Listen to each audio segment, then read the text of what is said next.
Hey everyone, this is week 2 of our Pogonip pullover sew along.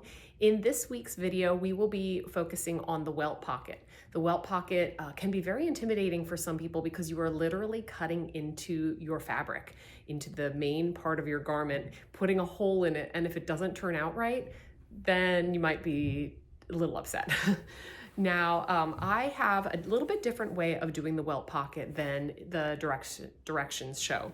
In the directions, you will have a rectangular piece of tissue, and that piece of tissue I won't be using. I will be using a special welt pocket that looks sort of like a quadrilateral or trapezoid kind of look. And this is a piece that I got from Pamela's Patterns, from Pamela Leggett. In one of her classes that she taught with us, she had these directions for a welt pocket. And it's originally from a woman named Judy Barlup, who is now passed away, but she was a sewing instructor.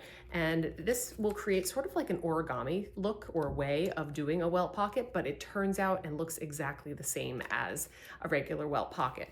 The thing that I really like about this, and you'll see in the example, is that you fold up these edges, and when you end up folding it all up, out and right sides out, the seam is not on the sides of your welt pocket piece. They're actually kind of diagonal on the inside. So you'll see that in a little bit. Take my word for it. It's a really great way. So I'll show you here on my garment. Here's the welt pocket. I have double top stitching here, and then here's the inside. And I think it turns out really flawless. The way you do it really creates a nice turn of the pocket pieces to the inside of your garment, and just is a lot more flawless than the original way that the pattern shows you. So I hope you will take the time to try out this type of welt pocket, because I think that you will be able to use it in many other sewing projects. And the one tip that I do have is to make sure that you practice this first. Do not do it on your garment, the regular garment. Take some practice pieces, cut out maybe 2 or 3 extra welt pockets and practice it. Just make sure that you have it down before you actually do it on your garment. So that is the biggest piece of information that I can give you. I had to do it a couple times just to kind of get it in the groove of it, and then actually be able to teach you. So keep on watching for the rest of the tutorial. I'm going to start off by marking the welt pocket onto the fabric. Now I'm using just a scrap fabric here to do as a sample, and I'm also using a Sharpie marker so that you can see them. I had done the video once with the actual garment and you could hardly see my lines, and I think that the lines are really important to see. So that's why I decided to redo it and do it on a sample. So first what we're going to do is make a line at the top of our welt. That's going to be kind of our guide and starting point. And then you're going to trace this longer line all the way down to the end of the welt piece. And often I find when you have a welt pocket in a garment, you decide to trace around the whole thing, and it's actually not necessary. You really only need like the guide, like the starting point, and then the guideline after that. If your line looks a little wonky, it's fine. You could go back with a ruler if you want to, but this looks perfectly fine. And so that's what you want to start off with. We are going to be using a welt pocket pattern that is a little bit different than the actual pattern. The pattern has a rectangular one, which I can't seem to find right now, but we are going to be using sort of this like trapezoid type of shape. And I cut it just 1/2 inch wider because I needed the welt pocket itself to be just a little bit wider than the pattern. This pattern is from Pamela's Patterns, from Pamela Leggett. She has gotten it from Judy Barlup, who was a sewing instructor. She's now passed away, but it's a great way to make a really fuss-free welt pocket that's, I think, a lot better than a normal welt pocket would be. And it's doing a little bit of origami. So what you want to do, you want to cut out this pattern. You want to still cut out 2 of each, one for each side. And what you do is then take some interfacing, this 1 1/4 inch knit stay tape interfacing from So Keezy. It's already cut and everything for you, and it fits perfectly in this area. You want to fuse that to the back side or the wrong side of your fabric. Then you're going to turn it right side facing up and bring these corners together. Now I'm kind of going along my actual like fabric lines instead of bringing this up. Let's see. Yeah, you should be fine. Whether you're following your line or following like just this edge, you will be fine. You want to pin that and then do the other side.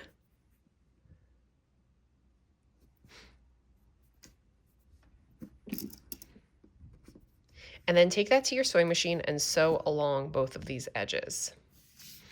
So it's literally, we're doing this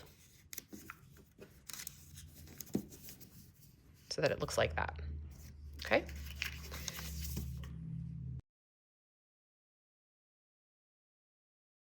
Once you have the welt piece sewn, it's time to turn it right side out.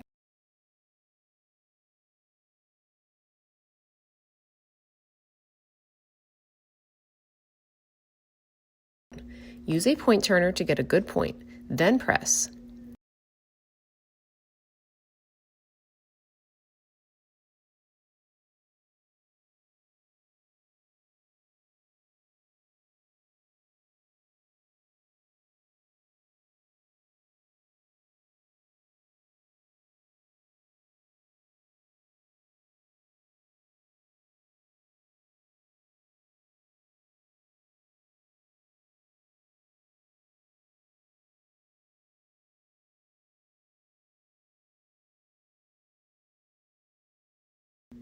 You can see how the seam is on the underside and not at the edges like the original pattern. This is great because eventually you will have to top stitch over that and then you won't have a bulky seam in your way.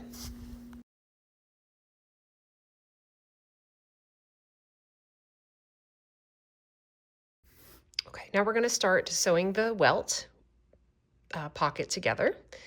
You're going to take we're going to do right sides together. You're going to have these diagonal shape seams facing up, and you're going to line up the top of the welt pocket or the welt piece with that top kind of anchor point, and then pin down and have the seam, the raw edge, follow that line that you created. And then I'm going to go to the sewing machine and sew 1/4 inch down through both layers. Okay, I'm back from my sewing machine, did the 1/4 inch seam allowance.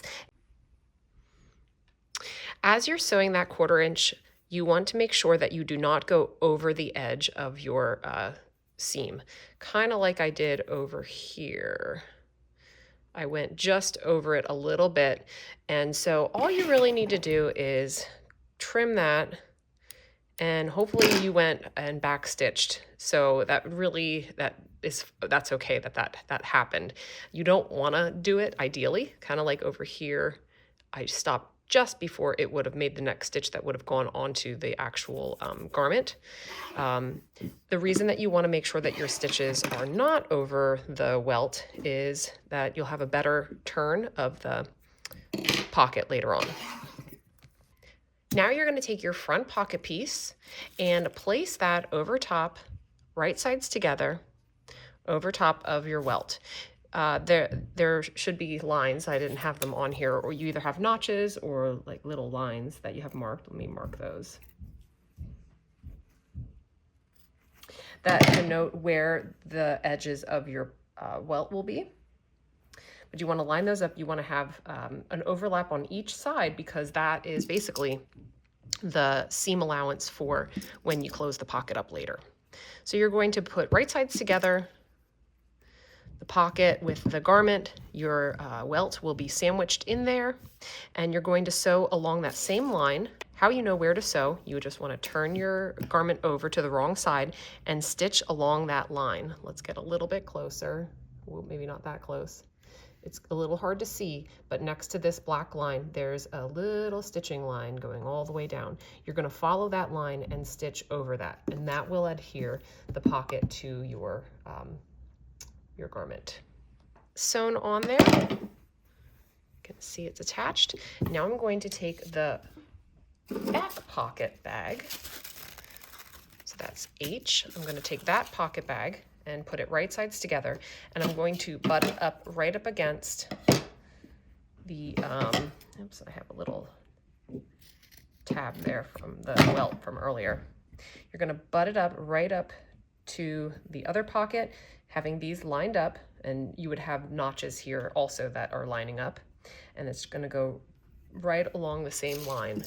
Now this time when you pin, I'm going to turn it this way, you're going to pin kind of outside because you're going to be sewing on there.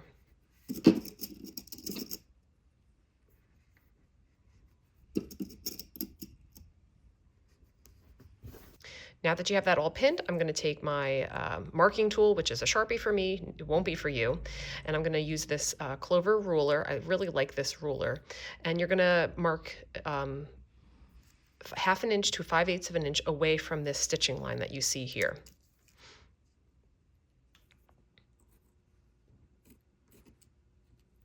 I'm picking 1/2 inch, but 1/2 inch to 5/8 of an inch is perfectly fine. And then I'm just going to connect those dots.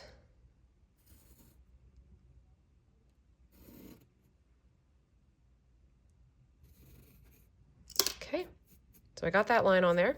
And then I'm going to mark 1/2 inch away. Let me put a line here where the stitching is. So this is that original stitching.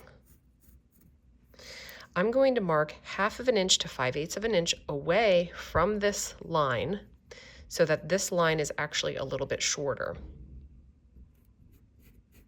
So we have a new cross line. And you want that line to basically be 1/2 inch away from the end of your stitching. So the stitching here ended right here, and you want it to be 1/2 inch away from here, because then we're going to stitch along this line, not here and not here, just in between these two markings. So you can take that over to your sewing machine and stitch right down the line.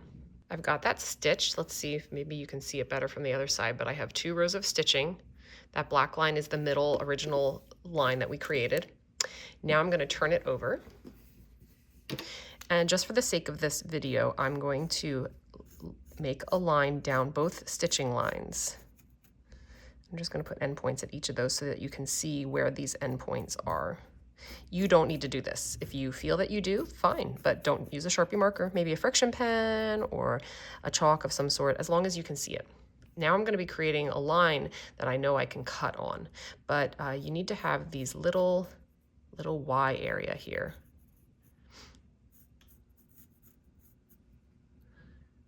I'm gonna draw down here, just free-handed down the middle.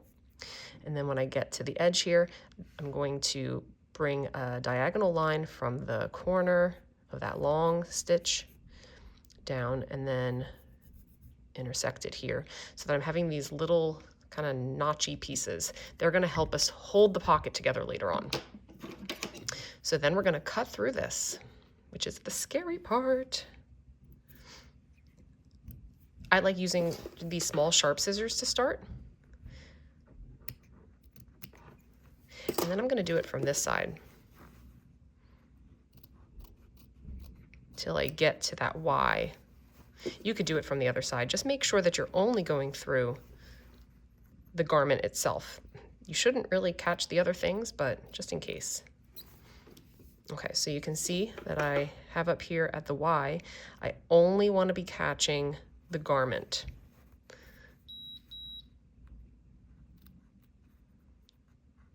And you'll be able to use your finger on the other side to kind of feel that.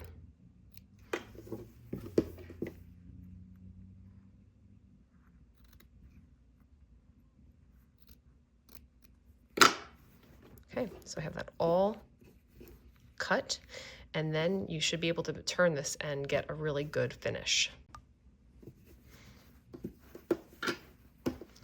Now push those pieces to the other side.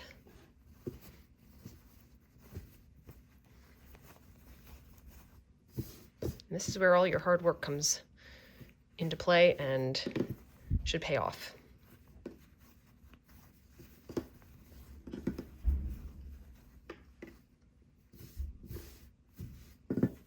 Okay, so we are one step closer without any pressing. Look how nice that looks already.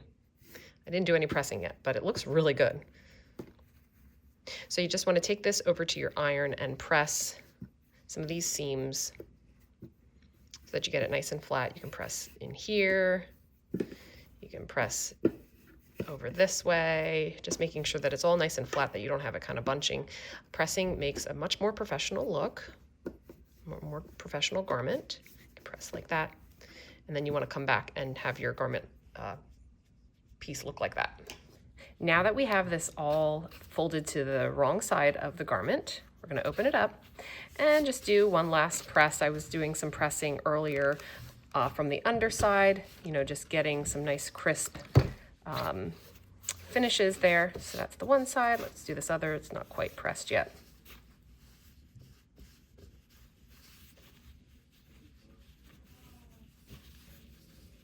And everything just really turns so nicely because of this method. And I love it so much more than like the original way. When I was testing this out with the original Welt pocket, it was just kind of a mess. And I didn't feel that it turned out all that nice. Okay, so now that I have that all nice and even, you see I have these little wedges. So let's turn this around. And I'm folding the pockets towards the middle of the garment because that's where they're going to be later on.